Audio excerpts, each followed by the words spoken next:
Hello, you wonderful people, and welcome to another episode of Centric. This being a show where I talk about TV shows that are crime dramas. For today's episode, I'm going to talk about The Woman in the Wall, Season 1, Episode 5. Great episode. A lot of really interesting things went down in this episode, so let's break it down. The penultimate episode. It's really neat how we have this being a Coleman and Lorna episode, which I think is so interesting because Coleman's never been like the antagonist, but him and Lorna haven't fully been on the same side in a lot of ways, because Coleman's kind of been going after Lorna because he's been suspecting Lorna for a very long time, but now they're kind of on the same page after everything. I didn't really talk about it at the end of the last episode. Figured the story would go that direction regardless, but it's still kind of nice to get there. That just feels like the natural progression for that story, especially with everything Coleman's learned about himself most recently, learning that, right, his circumstances, and even Lorna was like, wait, you grew up on a mom and baby home? And he's like, I don't really talk about it, because the only person he's talked to about it over the course of the show that we're aware of is Massey. Massey's the only person he's really talked to about that. So now he's connecting with Lorna of like, I'm just as motivated as you, because what went on with your daughter Agnes and so many others, it happened to me. I was in your daughter's shoes. I need your help with this whole situation of investigating it. And so they are confirming a lot of stuff of trying to piece things together on their side of things. And I like how that ties into Massey's side of things, which after his conversation with Lorna, it was kind of an eye-opening thing, because he does have a lot of guilt, but I think he was trying to push a lot of that guilt down, because he's trying to probably justify it, saying like, there's not much I can do. I did what I could, but now it's like, after that conversation about Clemens, it's like, you took her back to that place. How many girls managed to escape and you dragged them back to that place? And it finally got to him. So he was just kind of drowning in it. Like, he had Lorna's book where she had written down all the names, and he finally like gets into action later on in the episode. He even has that conversation with Skelly where he's like, you ever feel so useless? And then Skelly's like, oh, I'm sorry. He's like, no, I wasn't talking about you. He's like, I feel useless. Like, the fact is, there's been so much stuff that's happened in this town, and I'm supposed to be the main guy looking after things, and I didn't do my job. I just kind of let everything lie. And I think that's interesting. I'm jumping on so many tangents, so I do apologize. I'll try and circle back to this thought. I hope I don't forget it, but I feel like there's so many parallels you can draw between I'll go ahead and focus on it now, because I'm afraid I'm going to end up forgetting it. But my point was going to be about, you can draw parallels between Thomas and Massey. Massey's never been as much of a dick as Thomas is about all this, because he's like, oh, I don't believe these women. Massey believes them. It's just he also doesn't want to face up to it, because it would be admitting his own fault in everything that happened. Like, he turned a blind eye back then, he continues to. But it is almost this interesting parallel where Massey kind of had to come face to face. Once again, he was never to that extent, but I think for Massey, his ignorance, his turning a blind eye, makes him just as culpable as anyone else in the town who just let it happen, or even Thomas, who's such a denier. Like, God was like, it seemed like he specifically had beef with Amy, which we get into that this episode, what that's about. But it's not just Amy, he has beef with all the women that have beef with, like, the Magdalene Laundry, but we'll get to that later. But I think facing off against Thomas made him kind of feel like, I'm facing off against who I was in the past and the mistakes I've made, the ignorance I had about the situation, turning a blind eye to it, refusing to see the evil that was kind of going on. I think there's a lot of parallels of like him facing that, confronting Thomas multiple times this episode, which it's just the thought I had that I wanted to make sure I kind of include, because I figured if I waited, I might forget it. But either way, before I went on my massive tangent, I want to circle back to Coleman and Lorna. Because at first they started going through some letters that Father Percy had gotten from families, like he had helped with the adoption and stuff. And then one of the names Lorna came across was it Brita? That's Clement's daughter. And it's like, well, I have this photo, and it says like, oh, this photo's from 94, but they're saying she died in like 86 from asthma at 9 months old. So they start using context clues of like, okay, They ended up looking at the photo from the church, from Britta when she was younger, the church she was in front of, plus the letter had a little bit of an address on the back. So they were able to culminate, okay, it's this particular road. How many of these roads are near a church? They ultimately ended up finding 5, one that ended up being closed. I even love Lorna calling him Columbo because he ended up being like, okay, there can't be that many this particular road next to a church, so it ultimately led to them finding the church and obviously the address, and they meet Britta. But obviously she's older, her parents aren't there. We didn't really find out what her parents were up to because Lorna was so captivated by because the last time she had seen Britta was years ago, especially how that memory ties into Lorna's story. When Lorna sees her, all she remembers is Clemens is gone now, but also the last time I saw you, it was in a situation where I sold out my friend to Sister Eileen and her chance to get her daughter back and sneak away, just so I can get my child back, and just that memory tied with so much bad blood between her and Clemens for so long until they finally made up, that it hurt. You could tell it just struck Lorna to her core. But also it's just man, if you're like this, what about my own daughter? So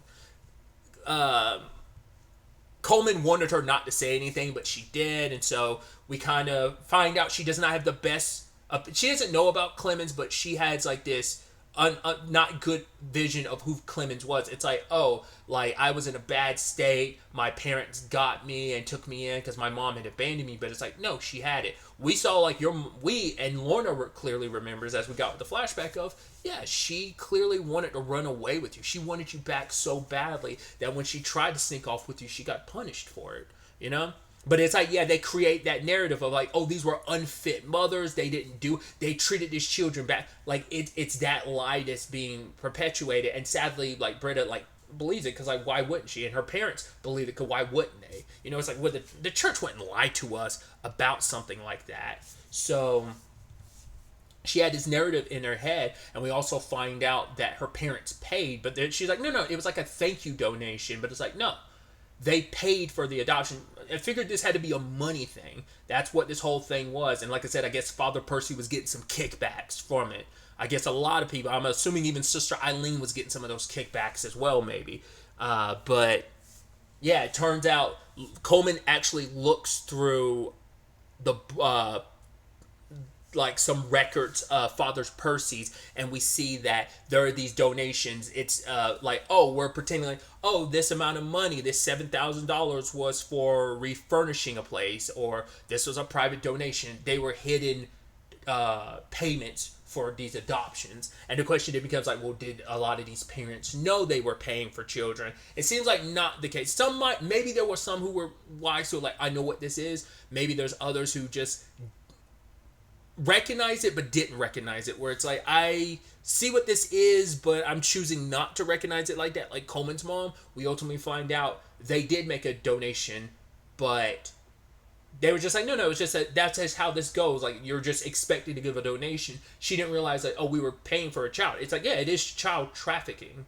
Because it isn't a legitimate adoption agency, especially considering these are children that were taken illegally and stuff, and were just kind of whisked away, hidden under the system and sold off. This wasn't through a proper adoption agency thing. It was all under the table type of dealing. I also want to circle back really quickly about the Britta and Lorna of it all, because Britta tried to make a joke. I forgot what it was. I can't remember what it's she kind of made a little bit of a dark joke, and she's oh, it's kind of funny. She's no, it's actually not funny. Was my mom funny? And then Lorna was no, she wasn't. I thought she was going to joke with, but it's just Lorna was dead serious and being no. And Britta was okay. But it's no, your mom loved you. She loved you very much. Don't ever let anyone tell you that. I want you to kind of know that. I mean, that's also hard to know too. Because at first she was talking to Lorna, are you my birth mother? It's no, but I knew her. Well, you knew her? It's yeah, she died a couple days ago. It's Jesus. So that's a lot. Her parents are going to have a lot to deal with from the moment they get back home, but obviously they didn't have that full, she kind of got a little whoa, what are you saying about my parents and a donation? She heard that part of the conversation, but obviously Lorna and Coleman figured it out more after they had already left her place. So she got part of it, but she's probably going to have a lot of questions for her parents when she gets back. Maybe. I don't know. They end up going to Dublin because they want to confront Coleman's mom about this whole situation. And for her, she's putting out the perspective of, you don't know what it was like, how hard it was. Like, we were kind of turned away from like, no one wanted anything to do with us except for the church. So it's understandable, like, you came here and it's just like this, the church like accept you when no one else would. So you're not going to ever doubt the church or look at them in a negative sense, because to you they gave you a blessing, especially because you're like, in Coleman's case, it's like they said you were in a bad way, like you wouldn't have survived that place if you were there for another week or whatever. And it's like, did you ever talk to my mom? And it's like, yeah, but did she ever really want me? It's like, well, Father Percy said that he perpetuated the story of her not being a good mother and just her not being prepared and yada yada yada. And for Coleman, it's just like, maybe my mom is still out there looking for me just as much as Lorna's looking for her child. So that's kind of a hard thing. And the sad thing is, like, there definitely won't be a resolution to it. I mean, who knows what the finale is going to have in store, but like, Coleman and his mom are not in a good place. It's sad. Like, you know, it's like, right, this is your mom, you love her and everything, but it's like, there's such a tarnished relationship there. Like, I didn't think they can find the way past this, because it's like, she didn't have bad intentions. She just wanted to, you know, her and your dad just wanted a child, and they didn't know all the messed up stuff that was happening behind the scenes. Really quickly, I finally remember now, referencing that, it reminded me, that's what Britta's like kind of somewhat dark joke was. She was like, oh yeah, from a very young age her parents had let her know that she was adopted. She was like, mom and dad, they're like, actually we're not actually your biological mom and dad. So she had kind of made that point. She was like, oh, it's a little funny, but then she was like, no, actually it's not funny at all. So that was kind of like the dark joke bit a little bit.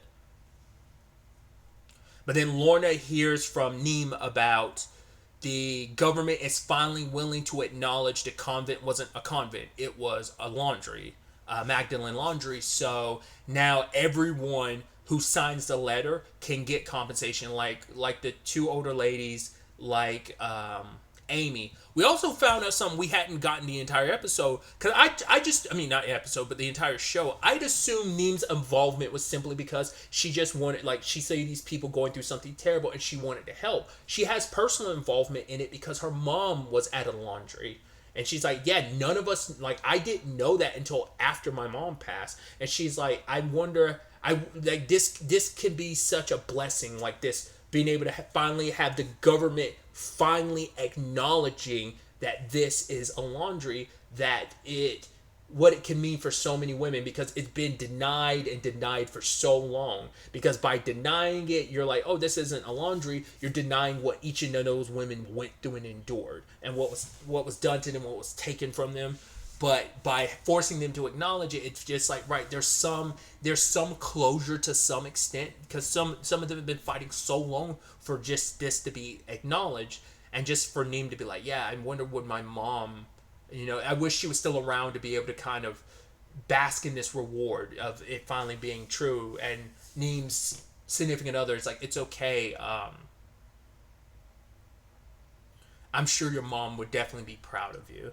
So now they have to just sign all of this. So they're gathering, celebrating what they're going to do with the money, because that means they could get compensation from the government for all this. And ultimately, Coleman's the one that kind of figured stuff out. Like, he pointed it out to Lorna, like, you can't sign that, because by signing it, they acknowledge all this stuff here, just about it being a laundry and what you went through. But if anything else from the future comes up, like this baby human trafficking stuff, none of that could be brought against them. They will not suffer any liability. It's like, you signed this contract, you can't do nothing about it. So the whole point was to race there to get them to not sign it. But it is this tough situation, because it's like, they've been fighting for so long, and Lorna's there to tell them not to sign off on it. There's layers to it, because Lorna's the girl who cried wolf. She seems crazy. Hey, you said you had a dead woman in your wall. It's like, well, I did. It's like, well, now it's like you're telling us to do this. You've always cried wolf, especially because Neem's like SO was like, you weren't there for any of these women. I mean, that's not easy and not fair to put that on Lorna either, because she's been going through it ever since. Like, she hasn't been right most of her life because of that, And it's like everyone deals with things in their own way. It's like, yes, she wasn't as involved, but she has made a point to try to make things right with Clemens, and they kind of bury the hatchet and fix like something that wasn't even. Clemens blamed her, and obviously Lorna blamed herself for what happened between Clemens and her daughter, but obviously it all goes back to Sister Eileen being pure evil, yada yada yada, right? So it's just like I don't think she deserves as much heat as she was getting, because it's like, yeah, like Lorna has been dealing with this in her own way, just like everyone else has. Like everyone's compensated, like, and like handled this in their own way. And it is a lot to ask, especially some of the older people. They're like, no, like, I want to be done with this. I've already had to deal with this. I don't even think about this place anymore for the rest of my life, however much time I have left. This money, I can go somewhere, whether it's Mongolia or wherever, just like I can go somewhere else and kind of start fresh a little bit, to some extent. And so like asking people, it could, because even Neem's like, yeah, if we keep this open, like it could be another 20 years. It's kind of like, we have to, like, yes, I get it, there's more to this, but this is the best we can get, and this might be the only thing we ever get, and we might not get another opportunity like this, so we have to leap at this chance while we have it. So that's kind of like the double-edged sword of it all. And Lorna understands what she's asking of them, and it's just like, especially when she was trying to talk to Amy, it's like, right, we're in that same boat of like, we had our children taken from us. Like, I know my daughter's out there somewhere. Maybe your child is too. And then eventually Thomas comes in, causing a ruckus, and he's drunk. And he's like, he was already venomous when he went to see Messi earlier in the episode, but now it's like he's even more of a mess himself when he's like jumping down everyone's throat. We find out him and Amy, like he's calling Amy up, like, well, not just Amy, he's calling all the girls there whores, saying that the only reason why they were taken there is because they are the whores that they are. And he kind of jumps down Amy's throat, saying like, kind of being like, oh, you're loose. Like, the fact of the matter is we did what we did. So now we see what the personal issue is, that Thomas's beef with Amy revolves around like he was married, and he's basically saying like, oh, like she seduced me and stuff like that. The timing, and she even said at the time she was like 15 when she was in the laundry. I'm assuming that's supposed to be around that time, and I don't know what the age difference is. Like, was he a grown man at the time? Was he just a little bit older than her, married? No, I don't know. It doesn't seem like it's right for her because she's 15, but it's Ireland, and Ireland might have different, I don't know what the legal age is there, so I don't know. It seemed like some weird stuff because he seems like he's quite a bit older than her, so that's why I'm like, that, whatever the case may be, it seems like that's what he's holding it against her. It's like, you ruined my marriage and yada yada, kind of saying like, you came on to me, you were a whore, blah blah blah. That's why he has such personal beef with Amy. And Amy's like, all right, let me tell you, you saying like I deserved it, let me tell you what happened. The fact of the matter is, she was just, they didn't give her pain meds or anything while she was giving birth. This just, and she was also told before she was even finished giving birth, they were like, yeah, your baby's dead. And now she's like, they never even told her where the body was. She said, they didn't even stitch me up down there when it was all said and done, and the next day I was already at the laundry working. It's like, that's what they put me through. She's like, I would not put that on my worst enemy. Even you, Thomas, you massive prick, I wouldn't have wished that on anybody. And Amy's breaking down, and he's being like solemn during the whole thing, and I was like, are you going to be an asshole, or are you going to do the right thing? And he says like, oh, well, he's basically like, well, they did the right thing or something. He said something like that. He said the most cunty thing you could say in that moment. Amy rocked him, justifiably so, and even to the point I knew Massey wasn't going to do anything. He looks around to him, he was like, yeah, he slipped, right? And everyone's like, yeah, oh yeah, he slipped, he couldn't stand. So it's like, yeah, he 100% deserved that. Like I said, I think for Massey, it's just, once again, facing, I did not before, and it's just like, right, he wouldn't have tolerated Thomas running his mouth regardless, but it's like, yeah, talk shit, you get hit. And just that moment between Amy and Lorna telling Amy, it's okay, sign, you should sign.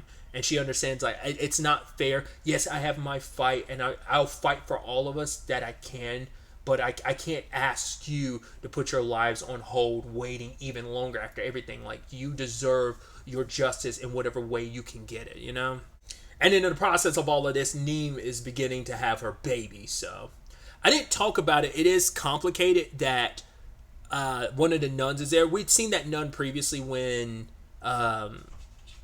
Lorna went to visit Sister Eileen, but she's there kind of because she's there with the woman's name Carmel. She's someone that was in one of the laundries as well, and she stayed at the convent, and like the sisters have taken care of her. So whatever money she's getting, she's going to give to the sisters. First and foremost, Amy was kind of like repulsed the moment. Like, wait, they've been taking care of you. It's all kinds of effed up. It can feel a little kind of nasty that it's like, oh, they took care of you. I don't, it's just, it feels kind of weird, and you giving your money to them too. You can tell it's just like all kinds of sad and jacked up, because it's like, right, she just might not be in a right mental state. Plus, once again, they did look after her. Who knows how much of her life, maybe just her being older, they looked after her. It's just, I don't know, it just feels all kinds of icky, with the church involved and stuff. So, but either way, the woman Carmen, like, she perked up the moment Aoife's name was mentioned, and she talks about she remembers Aoife. She says that Aoife was kind of a miracle, even though she didn't finish her time as like a sister, wasn't a fully acknowledged as one. They knew she was something special because she had died and came back to life. And it's like, oh, maybe she was brought back for a reason. Maybe that reason is for you, because Aoife interacting with you is what set all this in motion. I say interacting, but still. Which Lorna heard that, and she's like, wait, what? That she came back to life before. And now you're like, and we saw the ending of the episode where Aoife like was in the wall and she opened her eyes. So I'm like, does she have a medical condition that mimics, like, could it be like anemia or something like that? Like maybe she has a medical condition that makes it seem like she died. Like she probably passes out for a certain amount of time. So when Lorna found her, no one had actually attacked her. She just passed out, and then like by the time she'd woken up, like I don't know if Lorna did the proper job of testing. Like I said, her medical condition might just put her in a state where it seems like she's dead. But maybe like I said, maybe it's just something that kicks in after a while. Like why would she like wake up all of a sudden? So I don't know. It seems like that might be the explanation. We'll have to wait and see. But on the other side of things, Massey and Skelly are working with Coleman because he fills them in on everything. Obviously, at this point, it's still conjecture. They don't have anything definitive to prove the accusations about all of this and the hundreds of children. But they're looking into the guy whose number that Coleman's mom had. It was like I forgot what the name actually was, but then we find out later on he had changed his name to Jim at one point in time, and then James, because apparently he was associated with a group. He was like, yeah, apparently this it's like Live Love or something like that group that ended up bombing a few abortion clinics in the past decade. So he's like, yeah, so good lads, obviously. As in, I'm not conveying it through the way I'm recapping it, but obviously, like, he was saying it sarcastically. But it turns out that the gym guy now goes by James, and it turns out that he was the guy that's leading this whole thing that Neem's been interacting with, the guy that's been trying to get them quote-unquote justice. That's the guy. So he's associated with all of this. In fact, he's the guy that it's the last call that Father Percy made, because Massey was saying, like, Dublin was kind of saying, like, after looking over what happened to him, that despite being struck, he didn't die immediately, that he most likely, like, was still conscious enough to be able to make a call, and then finally succumbed to his wound. So it might be a thing of he was struck, and then, like, he fell backwards and died, like, in the position he did. But yeah, whoever it was stole his phone trying to hide the fact that he interacted with them. So that's all kinds of messed up if you're in the middle of all this and you're also once again, that's like a murderer involved in the investigation of their murder. That's what that comes down to. So I think James is kind of playing that role. It's kind of twisted because he was at a conference at the time. I wondered, did he try and... Is this his way to kind of compensate for his involvement and stuff? Like, did he try to make up for the past? And because of that, like, he wanted to kind of remove his own involvement in all this? Like, did Father Percy want him to come clean about everything? Was he having a guilty conscience about everything? I don't know. The final episode is the next episode, so we'll probably get a lot more clarity. Once again, not unless I'm misinterpreting that scene, but like, because I always forget the dude's name, because at the end Coleman says like, oh, James Coyle, because like when he was on the phone, like, because it was at like I think it might have been a motel or something like that, hotel, whatever it could be. Like they had two weddings there and a conference there, and the conference was about the laundry, so it had to be the same dude. And he's looking at him, and I'm looking at the picture. I'm like, it looks kind of like the dude who runs the group. And it's like he has been this like very background character that's popped up every once in a while. He's been important to the story, but he's had such a minor importance to the story, and that's any good mystery where it's like, well, who's involved? Well, typically speaking, it's usually either the person that pops up the most or maybe the person that pops up the least, and he just happens to fall into that category the least because he's only popped up like it's only 6 episode show, but he's only been on like a few scenes across the entire show, and he might be at the heart of all of this to some extent. So we'll ultimately have to wait to see where the series finale takes us, going with all of this, how this all plays out, the revelations we ultimately get revealed, as well as just the conclusion of the story, how it plays out. Will Lorna finally get to meet her daughter? My thinking kept being like, it's not Aoife and her husband's daughter, is it? You don't think it's that? That was kind of my theory for a while, but I don't know, because they did mention they have a daughter, and I was curious about that, but it hasn't really circled back to that yet. But if Aoife's out and about, maybe we'll get some clarity on that next episode about a lot of stuff. But I'm excited to see how it all comes to an end. But really, that's all I wanted to talk about. Till the next time we meet, be happy, be safe, live life to the fullest, and enjoy it. Good day and goodbye.